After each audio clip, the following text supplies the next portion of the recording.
صہیونی فوج نے غزہ میں قیامت ڈھا دی، غزہ میں چپے چپے پر آتش و آہن کی بارش، 400 سے زائد فلسطینی شہید، سینکڑوں زخمی، درجنوں افراد ملبے تلے دب گئے، شہادتوں میں اضافے کا خدشہ، رفح، غزہ سٹی، خان یونس، دیر البلح میں المناک مناظر، شہداء میں بیشتر خواتین اور بچے شامل، حماس کے 5 سینئر عہدیدار بھی جام شہادت نوش کر گئے۔ صہیونی فوج کا بیت الحنون اور اباسن القبیرہ سمیت کئی علاقوں کو خالی کرنے کا حکم، ایک بار پھر نقل مکانی شروع۔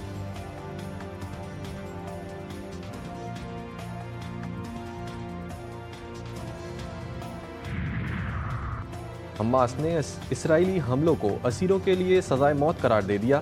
حماس رہنما عزت الرشید نے کہا کہ دشمن کو جو مذاکرات سے نہیں ملا وہ جنگ سے بھی نہیں ملے گا۔ مسلم دنیا سے اسرائیلی جارحیت کے خلاف سڑکوں پر نکلنے کی اپیل۔ اسلامی جہاد نے کہا کہ خون کی پیاسی اسرائیلی فوج میدان جنگ اور مذاکرات میں بالادستی حاصل نہیں کر سکتی۔ فلسطینی انتظامیہ، ایران، سعودی عرب، قطر، ترکیہ، مصر اور اردن کی اسرائیلی حملوں کی مذمت۔ فلسطینیوں کی نسل کشی روکنے کا مطالبہ۔ اقوام متحدہ کے سیکریٹری جنرل انتونیو گوتریس کا حملہ روکنے اور امداد کی فوری بحالی پر زور، کہا اسرائیلی حملوں سے دھچکا لگا۔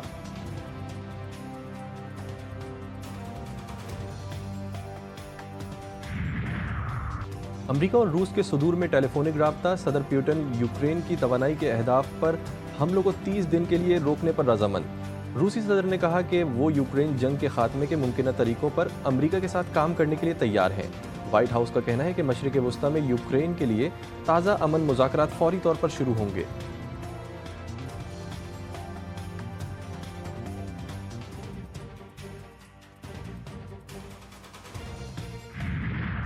دہشت گردوں کے ساتھ آہنی ہاتھوں سے نمٹنے کا عزم، قومی سیاسی و عسکری قیادت کا ہر آپشن استعمال کرنے کا فیصلہ۔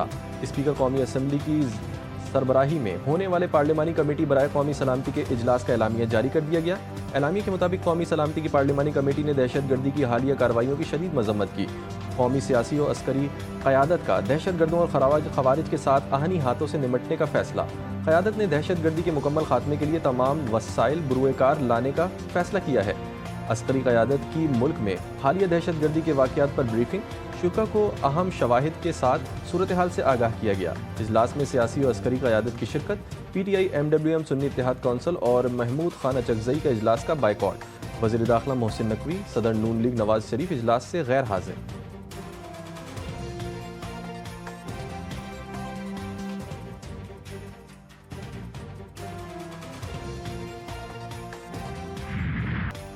Chief of army staff general Syed Asim Munir کا کہنا ہے کہ ملک کی سلامتی سے بڑا کوئی ایجنڈا نہیں، کوئی تحریک نہیں، کوئی شخصیت نہیں۔ پائیدار استحکام کے لیے قومی طاقت کے تمام عناصر کو ہم آہنگی کے ساتھ کام کرنا ہوگا۔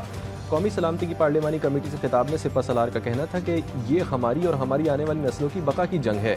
ہم گورننس کے گیپس کو کب تک افواج پاکستان اور شہداء کے خون سے بھرتے رہیں گے؟ علماء سے درخواست ہے کہ وہ خوارج کی طرف سے اسلام کی مسخ شدہ تشریح کا پردہ چاک کریں۔ ان کا مزید کہنا تھا کہ آج یہ پیغام جاتا ہے کہ ہم متحد ہو کر دہشت گردوں، سہولت کاروں کو ناکام کریں گے۔ ملک ہے تو ہم ہیں۔ پاکستان کے تحفظ کے لیے ایک بیانیہ اپنانا ہوگا۔ اللہ پر بھروسہ ہے، جو کچھ بھی ہو جائے انشاءاللہ ہم کامیاب ہوں گے۔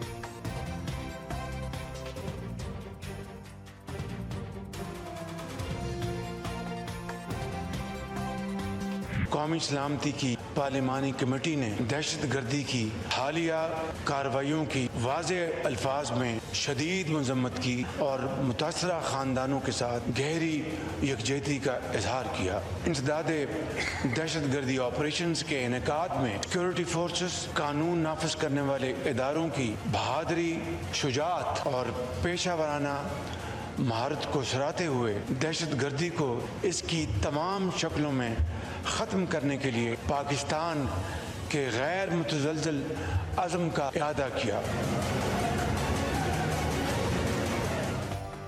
دہشت گردی کی پاکستان کی سرزمین پر کوئی جگہ نہیں۔ ملک میں امن و امان اور سلامتی کو یقینی بنایا جائے گا۔ اچھا ہوتا اگر اپوزیشن کے دوست بھی اہم اجلاس میں شرکت کرتے۔ شہداء اور سیکورٹی فورسز کی قربانیوں کو فراموش نہیں کر سکتے۔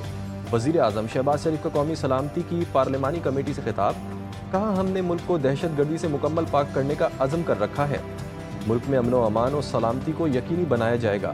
دہشت گردی کے خلاف جنگ میں پوری قوم متحد ہے۔ دہشت گردی کو ہر صورت شکست دیں گے۔